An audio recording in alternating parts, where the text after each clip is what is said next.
just as I'm going to introduce the panel, that we are going to have what's called a Mentimeter. I'm looking for my my tech person. So we're trying to be, sophisticated here and use some digital platforms to try to engage you in some discussion and conversation. So we have a Mentimeter. Those of you who are familiar with these types of platforms, if you use your phone, you can, there you go. You can use that QR code, scan it, and it will allow you to post any questions, your thoughts, share any ideas, and we'll be able to capture those. Okay, thanks. She's wearing many hats today: IT panelist, researcher, faculty, coordinator. So okay, while you're getting settled then, I'm going to ask Shelley to join me, and Carrie somewhere around here. Okay. And then while they're getting sorted, and then Emis will join. So let me go to my notes, because I'm at that stage where I'll forget things. All right.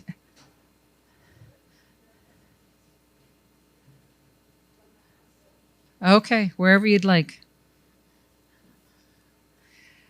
Okay, so we're going to kick off the discussions with an overview of the ECER report, which will really provide some grounding for our conversation this afternoon as we break into breakout groups. So this is the 5th edition of the Early Child Education Report, established in 2011. The report is released every 3 years to evaluate provincial and territorial early years services against a 15-point scale. Results are populated from detailed profiles of each province and territory, and the ECER scale is organized around 5 categories with 21 benchmarks, forming a common set of minimum criteria contributing to the delivery of quality programming. This report captures changes to earlier services from March 20 to March 2023, and as such, it is able to assess the impact of COVID-19 pandemic on service provision as well as funding and requirements to the Canada-wide early learning and childcare agreements at the halfway mark. In this edition, 2 benchmarks have been modified to account for the pandemic and the CWELCC agreements. And if you want to see, if you want more information, I think we've got it posted online. So again, the report has been used widely across Canada and recognized across the globe, and to engage other thought leaders in what quality might look like, how to improve quality, service provision, and such. So you'll hear more about it from our panelists today. Okay, and I'm going to ask you to introduce yourselves. Thank you, Bernice. Welcome, everyone. I hope you're having a great morning so far. So my name is Shelley Mehta, and I'm with my great colleagues. Emis Akbari. I'm professor and program coordinator with Shelley at George Brown College, and I'm a senior policy fellow at the Atkinson Center. And and my colleague and our co-author, Carrie McQuaig, who is also a senior policy fellow at the Atkinson Center. She always does it better. I don't know why I have a hard time with introductions. So I'll be doing a little bit of the history of the report. I'll try to do it as quick as possible. Bernice gave you a little bit of information about it, but I'll give you a little bit more. So did the slide change? You did? Okay, great. There's so many screens here.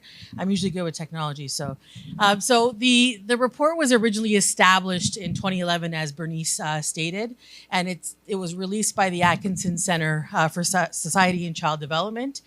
And the Early Childhood Report is released every 3 years, and it evaluates the quality of provincial and territorial early years services against, as Bernice stated, a 15-point scale. So results are populated with detailed profiles of each jurisdiction and in consultation with ministry officials. So the current ECE report, which is the abbreviation, is the 5th edition, and it has a really great history. So I'll just quickly go into that a little bit, and then I'll give it to Emis to give you the meat of it, the findings. So The ECE report was informed by the policy lessons emerging from the 20-country review of early childhood education and care conducted by the Organization for Economic Cooperation and Development. I always just say OECD, it's better. And that was done in 2006. In this report, the OECD provided a prescription for countries to improve their early education and care services. And those improvements included, number one, pay attention to governance. I'm hearing the word government all day, all morning. So thinking about the responsibility of services for young children, are they fragmented amongst different departments? And it should be under one ministry that's really held accountable. The next suggestion is to spend more, but spend wisely, which we can all take as personal lessons as well. We know that children need high quality early education, and the economy needs working parents. So high quality early childhood care and education needs to meet the needs of both children and their families. And number three, another improvement, expand access, but do not take shortcuts with quality, which I'm sure all of these points are resonating with everyone here. We know that poor quality services harm children and they waste valuable financial resources.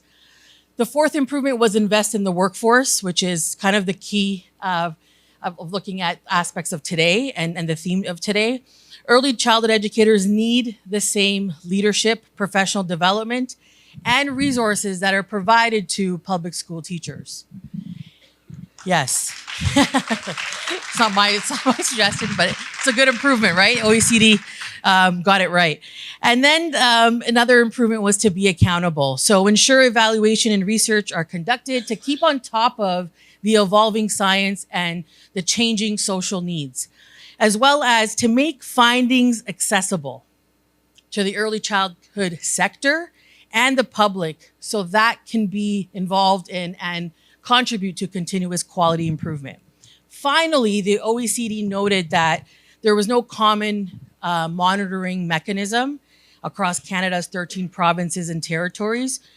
And you need that to ensure Canadians of the value of their investment. So to fill this void, the authors developed the Early Childhood Education Report.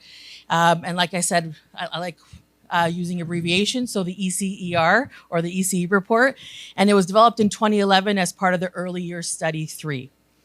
So quickly, if we look at the diagram at 2014, the ECE report really reported on cross-jurisdictional improvements in early childhood education and care. In 2017, the report actually saw improvements across all provinces and territories. And then in 2020, the report evaluated the impact of the bilateral agreements and acted as a baseline measure for the CWELCC agreements. And then again, back to the current and the fifth edition of the report that we'll talk about today, it evaluates the impact of the CWELCC agreements at the midpoint. Alrighty, almost there. So with roundtable discussions from several experts in fields such as education, psychology, neuroscience, medicine, economics, paired with the realities of limited, consistent, and reliable data collection across all 13 provinces and territories, 21 benchmarks as seen on the screen here of quality across 5 equally weighted categories were created. And so you see the 5 categories in different colors here. And it formed a common set of minimum criteria contributing to the delivery of quality programming. So these include, I'll just quickly go over each color, governance. So asking the question about whether ministries are integrated or fragmented, whether there's a common policy framework that guides policy decisions, and then thinking about if there's a common, or looking at if there's a common local authority for delivery of early education. The next category is funding. What percentage of funding is allocated to early education in comparison to the overall provincial or territorial budget? And then is there a managed salary and parent fee scale? The next category is access. And we looked at, is public funding conditional on including children with disabilities? What percentage of children have access to regulated childcare? And is full day kindergarten available? For in the purple, we see learning environment, and it looks at if there's a curriculum framework that guides educator practice, and whether that curriculum or there's a curriculum that's mandatory. And then it also looks at what percent of staff are qualified. And what are the salaries of ECs? And is there any sort of professional recognition or learning required? And then lastly, accountability. Are there annual progress reports in line with the federal agreements? Are there population measures of how children are doing?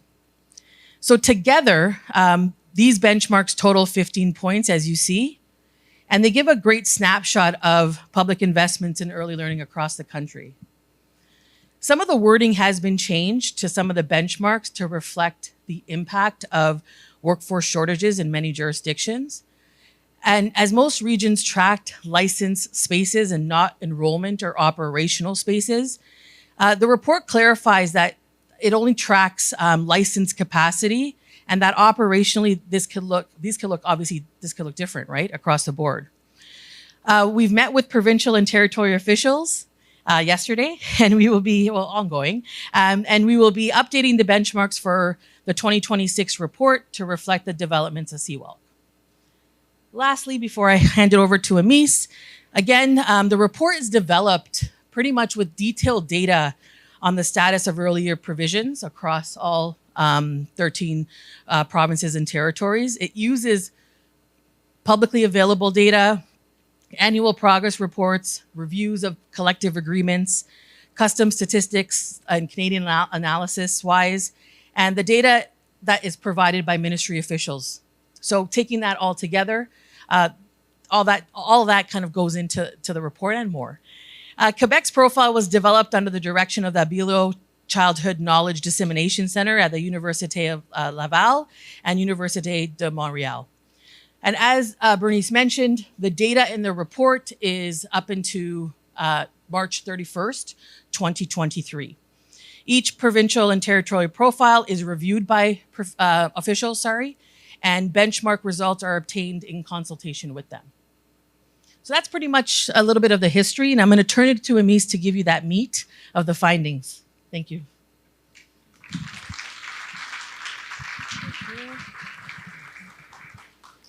Good morning, everyone. So I'm just going to go through our results for the report and some of our findings from across the country. We are at the halfway mark now for Canada-wide agreement, and the goal of affordability is well on its way.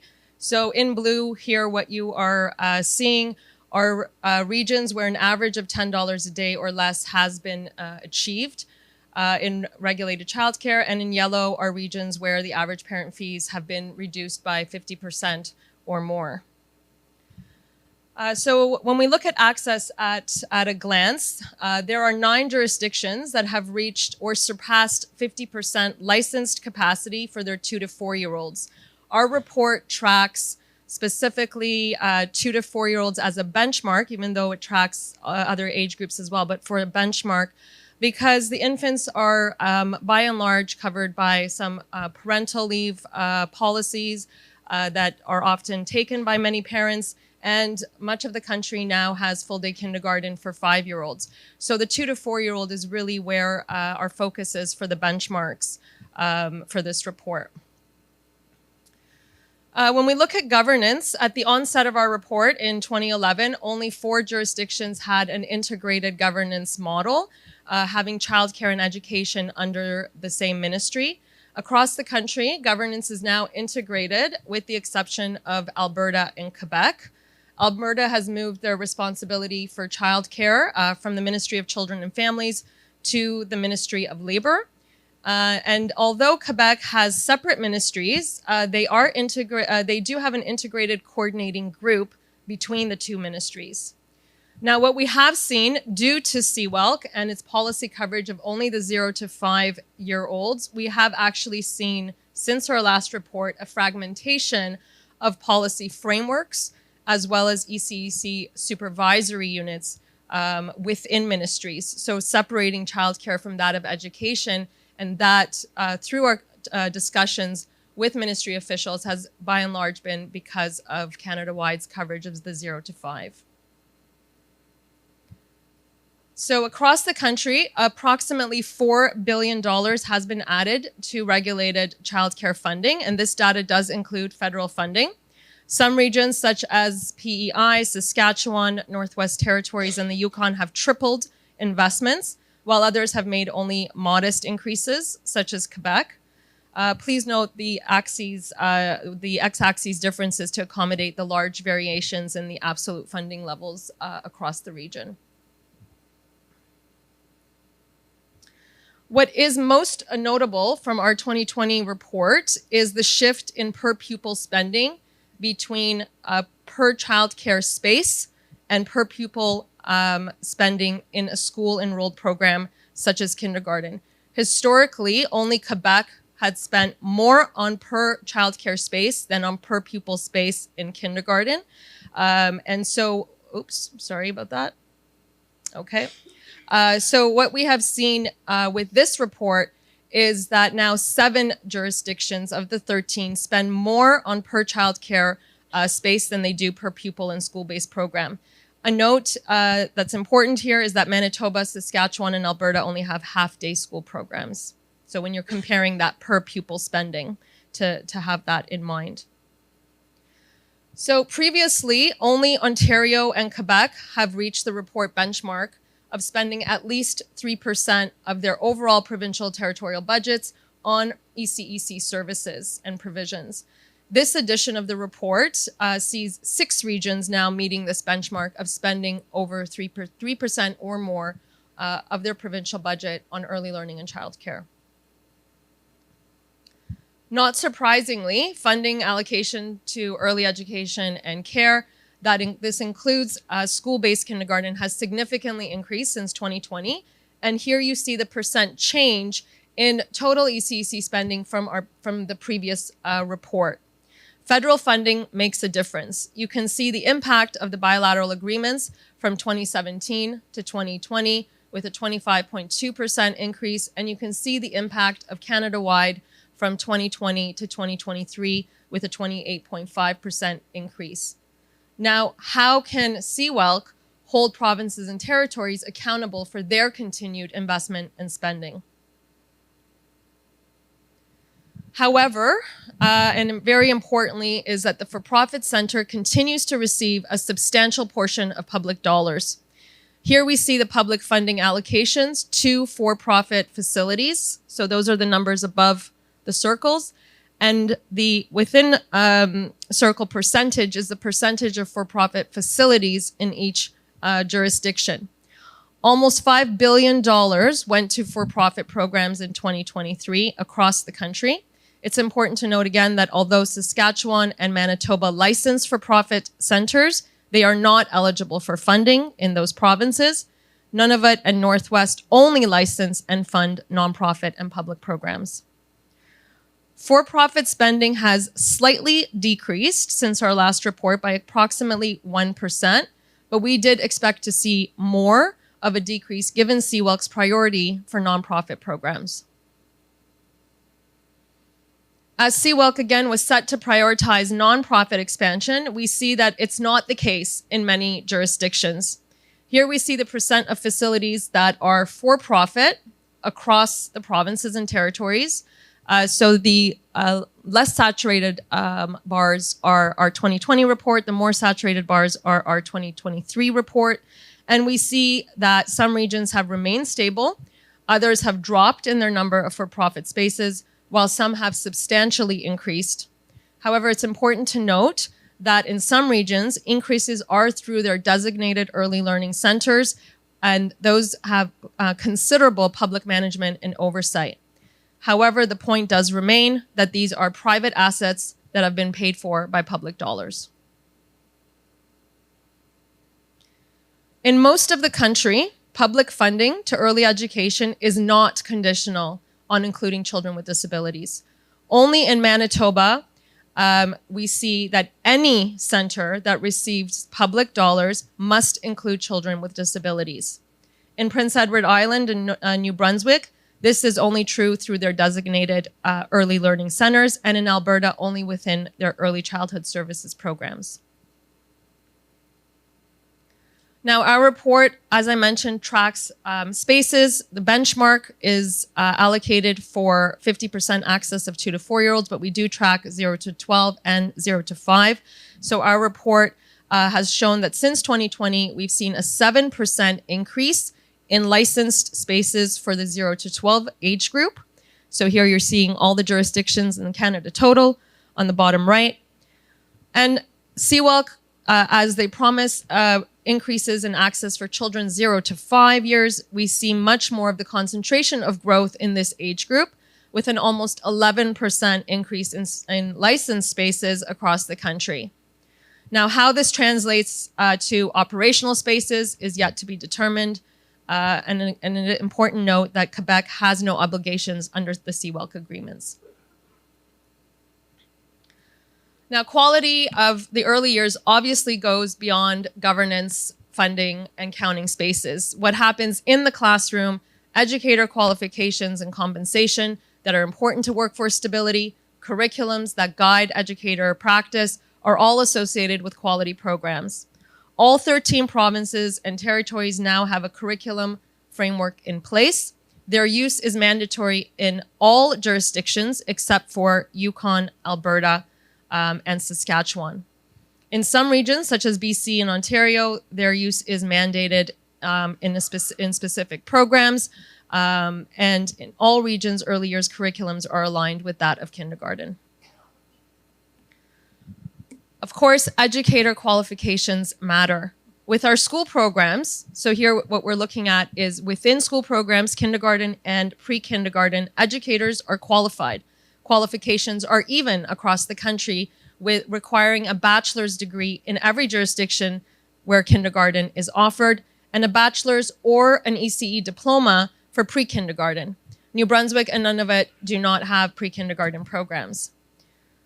However, when we look at childcare, we see a very different story. We see unevenness across the country. There is not one region in the country that requires that all those working with children be qualified. Many regions require no qualifications for their entry-level positions or their non-RECEs, such as Quebec, Ontario, Nunavut, and Northwest Territories. The others have variable requirements from orientation to 120 hours of coursework. For those considered qualified, so that's your bottom row, we also see very large discrepancies from no qualifications to 1 year diploma or 1 year certificate or 2-year diploma. And so these are the standards that we have for our youngest and most vulnerable.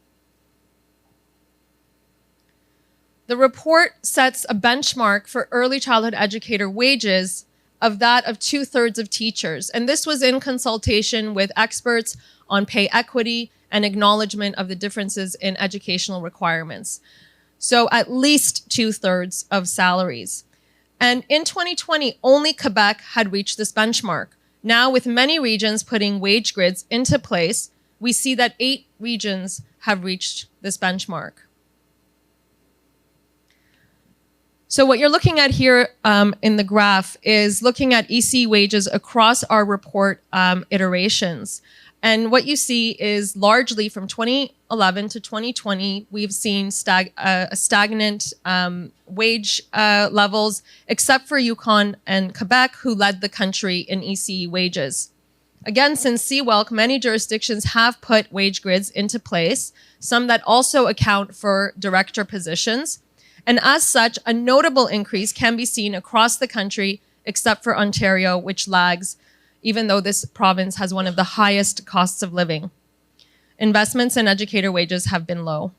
6 regions across the country have wage grids now in place, with 1 in development. 4 have wage supplements, 1 has a wage guideline, and 1 with a wage floor. And lastly, accountability. Regular quality assessment and reporting are part of governments, on the part of governments, are necessary for continuous quality improvement and effective decision making. Plainly put, government accountability measures are part of ensuring transparency and legitimacy that build public trust and actions that promote child well-being. All regions have annual progress reports. However, better public reporting is needed to ensure government goals are being reached and initiatives are indeed effective. Many regions now have facility standards for kindergarten. Before, we were seeing in some regions that kindergarten classes were put in basements or in portables, and now there are standards for kindergarten across the country. All provinces and territories now collect population measures for preschool children. However, using different measures of different tools, comparison is difficult.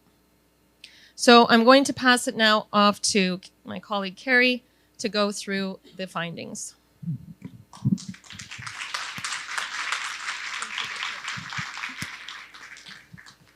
Thank you, Emis. So as has been explained, the early years report is organized around five categories. Each one is equally weighted, so each category gets three points for a total score of 15. So this is, you can go online and see this in more detail, but we see in governance for a possible score of 3. This is what is coming up across the provinces and territories. When it comes to funding, again, you're looking at a possible score of 3. And we see that more and more jurisdictions are getting the full marks for that. For access, here again, we're seeing those differences that Emis was telling you about in showing you what the findings were. For the learning environment, again, there's been a lot of improvement made, and there has been a lot more attention paid to accountability. And when we add those all up, this is the way the results look. The winner, this report is New Brunswick, who came in with 13.25. Traditionally, who has led the report has been Quebec, but we have seen that with increased funding, both through the bilaterals and through CWELCC, that improvements have been made. And I would like to introduce you to the people who actually make this report possible. They are provincial and territorial officials from across the country. They're here.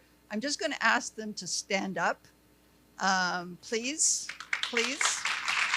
They are here.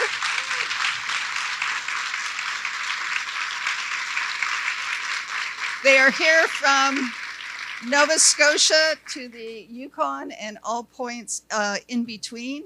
We have been working very intensely with them over this past year. They have gathered data for us. They have reviewed reports. They have been on back and forth with us on phone calls and through emails. Without them, this report wouldn't be possible. And I want you to think is that ministers make the announcements, but these are the people and their teams that actually do the implementation. And they need to get credit for what they do.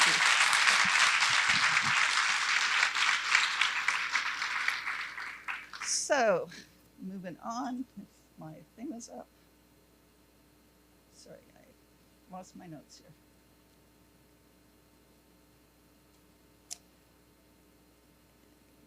Let's see if I can remember how to do this without. So, let's remember that CWELCC began in the depths of the pandemic, and that had a real impact on the industry, both in terms of that maternal labor force participation was driven down to the lowest levels that it had been since 2000. Economists called it the she-cession. But for the industry itself, the industry lost 21% of its workforce. And that compares to other industries that lost 3%. And we still haven't rebounded. And when we haven't been able to get back our workforce, it also means that we haven't been able to get back our spaces. So we're starting behind. We're starting further behind other industries which have also had to deal with the pandemic.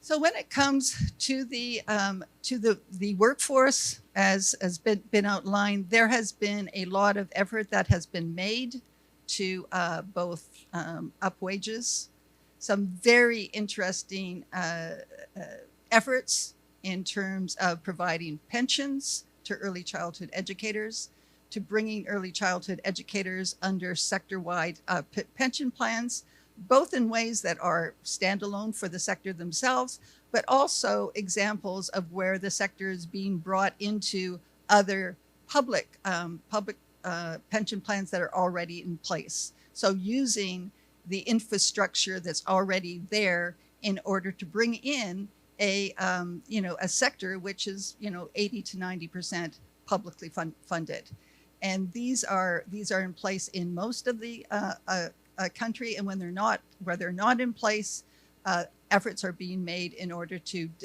develop these kind of measures as well. Now, everybody agrees that the problem is we've dealt with affordability. Parents are really, if you're in a childcare program, you are making big savings as a parent. If you're not in one, you're feeling pretty frustrated because your chance of getting in one means that you're number 55, if you're lucky, on a list. So this here is showing, the dark bar is showing what is in the action plans for the provinces and territories, but where they would like to be by the end of by 2026 in terms of the capacity that they have added to the programs. The other spaces that they have added, the light color is where they are so far. You can see that some jurisdictions are well on their way, have even surpassed their targets. Others still have a way to go. But we have to come to terms with that we are still we're talking about building a Canada-wide plan or a Canada-wide system, but we are still operating in the old style way. We're still putting money out there and saying, there's like a game show, come on down, right? And get it, and let's build some centers. Well, if you're a supervisor with a parent board who can't get the staff to run the programs that they have, what's in it for you to expand? Particularly, what's in it for you to expand when there is not a jurisdiction which is actually going to give you the amount of money that it costs in order to expand? So if you do take the amount of money or the low-cost loan that the government is offering, you are still taking on a debt load. And you're taking on a debt load when your ability to raise funding is limited because you're being told how much you can charge your parents, right? So it's a real catch-22 here. And it is something that we really need to come to terms with. The Nunavut action plan has this beautiful language in it about how ludicrous it is. They don't actually use the word ludicrous, but I'm going to use it. How ludicrous it is to expect voluntary parent boards to take on from the shovel in the ground to the operation of a vital public service.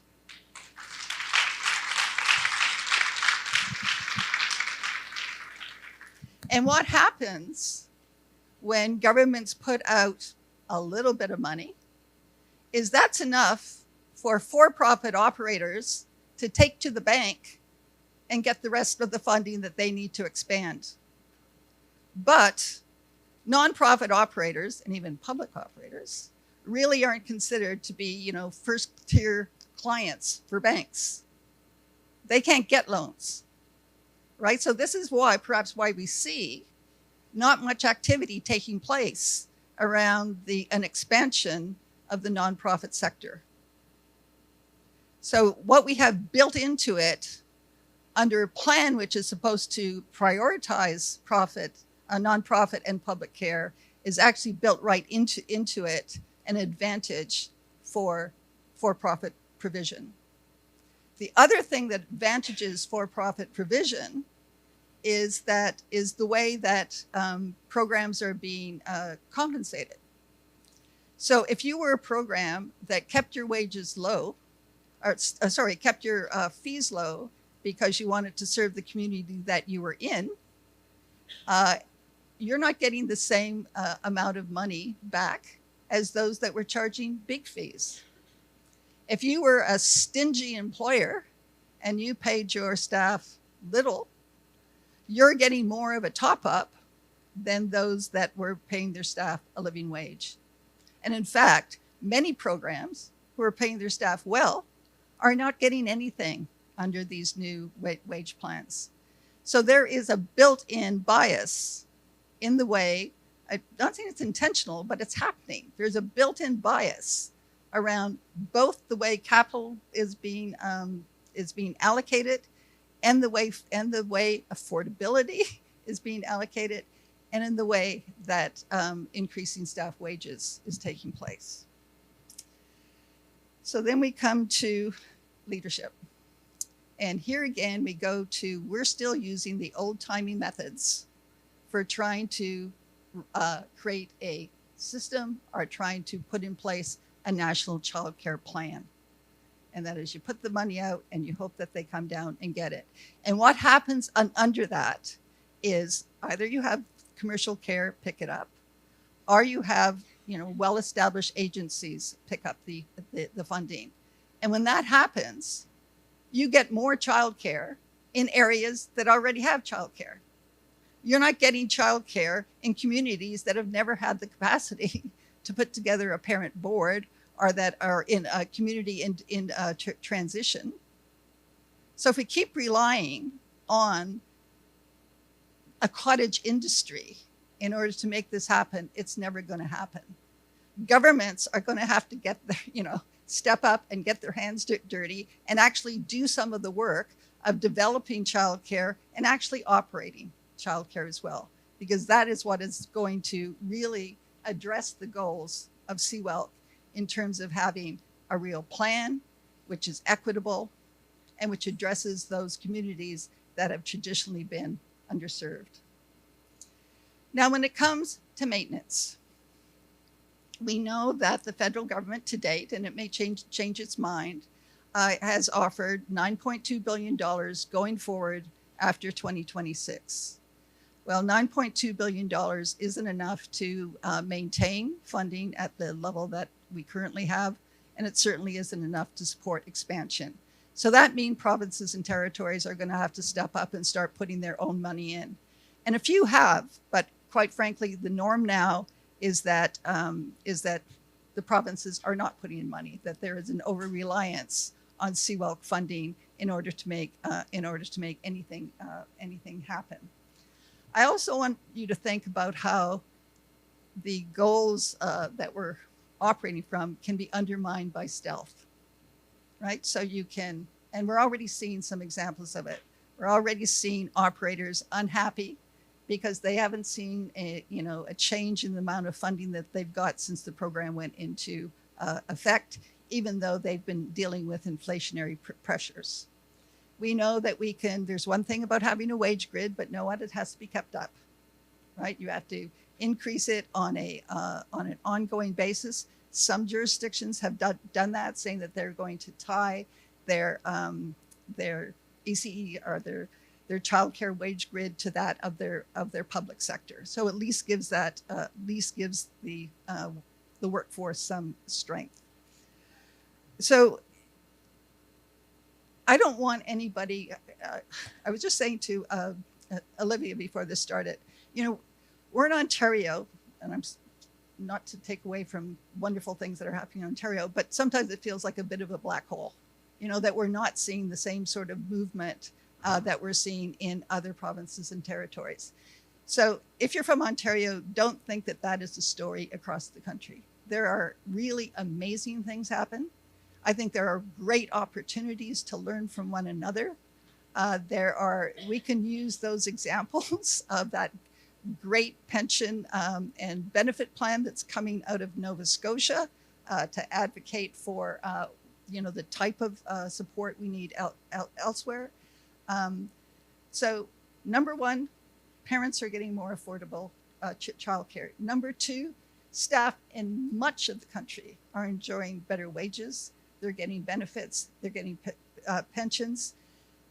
The folks that I was just talking about, they were telling us yesterday about the quality, how they're going to embed quality within their legislation. So there's a lot happening. So I think you need to find out about it. We need to use it in an advocate. We need to use the data in an advocacy way so that it makes a difference for families and kids. Thanks.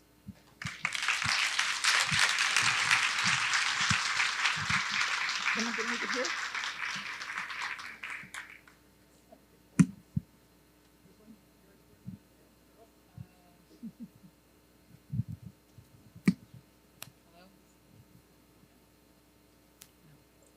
Oh, I see. Yeah, you'll want. Thank you. Okay. Thank you for that very informative presentation. So I have some questions I'm going to ask the panelists. And just to remind you that that Mentimeter is active. So if you want to post your questions, we'll try to get to them in this session. If not, certainly it'll be an opportunity to follow up in your breakout sessions and to engage in some deeper reflection and conversation about what we heard this morning.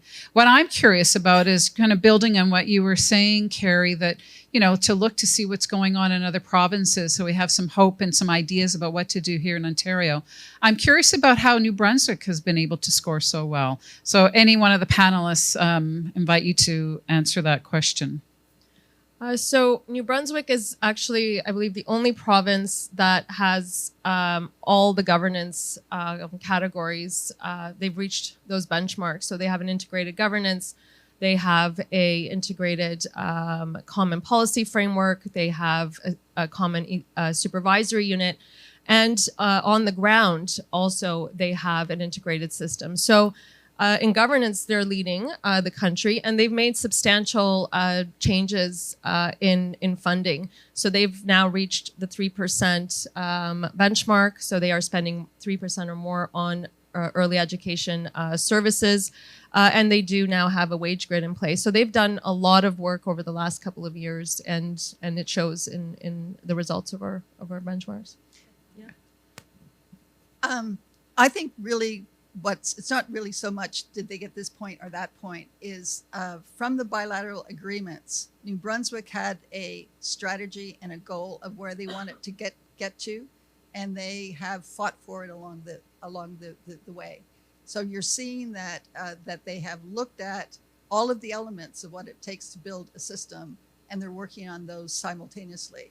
And it's very interesting because they're working, it's the only bilingual province that, that's official in Canada. And they're doing it, even though it's a small province, along 2 language tracks. And it's interesting to see how they're bringing both language tracks along. Thanks. So just as a follow-up, so curious about how you accounted for the for-profit when you're thinking about your system and your point system in New Brunswick.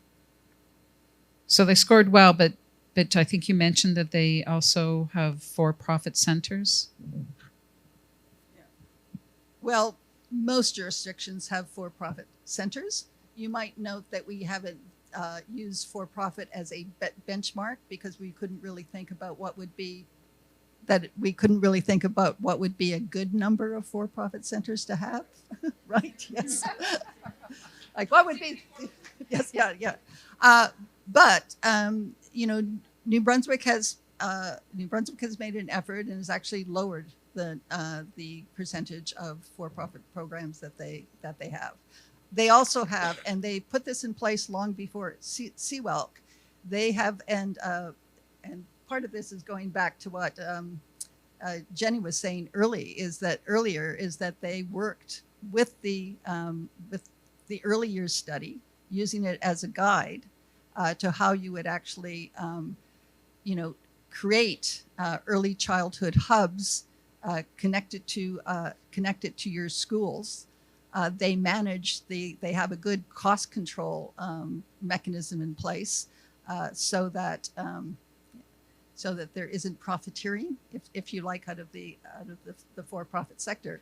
It is a work in progress. I think that you would hear.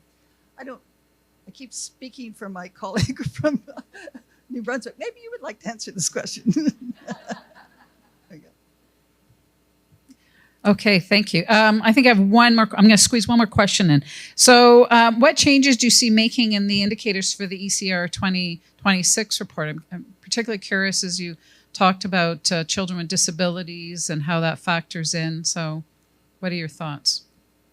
So we, as Shelley mentioned, we have met with the provincial and territorial leaders yesterday, and there's going to be ongoing discussions to update the benchmarks based on more information that's now available. On the onset of the report, the benchmarks were in consultation with experts on what is important quality. However, we are limited by the fact that it's 13 different provinces and territories, 13 different service models, 13 different ways of collecting information. So these are benchmarks that reflect quality, but are also reliably and consistently collected across the country so that we can track change over time. And so with consultation with the officials across the country, we are updating some, and this is an ongoing discussion, so none have been officially changed. But looking at funding, for example, now with Canada-wide, a lot money is going to centers, to programs, but through essentially reducing parent fees. So how does that look different in terms of our funding benchmarks? We look at funding being conditional on including children with disabilities. So that's through our funding benchmarks, but how does that look like in programs? So one thing that we are discussing in consultation is, are there inclusion policies in place in all jurisdictions?